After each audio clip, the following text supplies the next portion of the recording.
국민 여러분, 안녕하십니까? 여기는 대한민국 대표 정치 전문 플랫폼 한국정치TV입니다. 최근 흉기 난동 사건이 잇따라 발생하면서 흉악범에 대한 사형 집행 여론이 높아지고 있습니다. 그러나 한국은 1997년을 끝으로 26년째 사형 집행을 하지 않는 실질적 사형 폐지국으로 현실적으로 사형 집행 재개는 쉽지 않습니다. 사형제를 반대하는 유럽연합 등과 외교, 통상의 문제도 걸려있기 때문입니다. 이에 정부, 여당은 일단 사형 집행의 대안으로 가석방 없는 종신형 도입을 추진하겠다고 8월 4일 밝혔습니다. 법무부는 이날 헌법재판소의 사형제 존폐 결정과 무관하게 형법에 가석방을 허용하지 않는 무기형을 도입하는 것을 추진할 예정이라고 밝혔습니다. 이어서 미국 등과 같이 가석방을 허용하지 않는 무기형을 사형제와 병존에 시행하는 입법례 등을 참조하겠다고 밝혔습니다. 이어서 미국 등과 같이 가석방을 허용하지 않는 무기형을 사형제와 병존에 시행하는 입법례 등을 참조하겠다고 밝혔습니다. 미국은 법원 결정에 따라 흉악범에게 사형이나 가석방 없는 종신형을 선고합니다.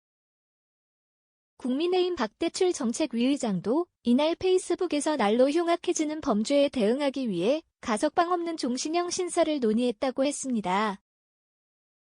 한국은 법적으로는 사형제를 유지하는 나라입니다. 다만 사형을 집행할 경우 유럽 등 사형제를 폐지한 여러 국가나 국제인권단체의 반발을 살 수 있습니다. 이는 외교, 통상 문제로 비화할 수도 있습니다. 한동훈 법무부 장관도 지난 7월 26일 국회 법제사법위에서 사형을 집행하면 유럽연합과 외교 관계가 심각하게 단절될 수 있다고 했습니다. 사형 다음으로 무거운 형벌인 무기징역도 20년 이상 복역하면 가석방이 가능해 사형 집행의 대안이 되긴 어렵습니다.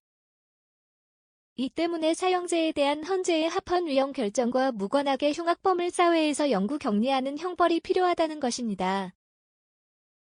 그러나 일본, 미국처럼 흉악범을 사형으로 단죄해야 한다는 여론은 여전히 높습니다.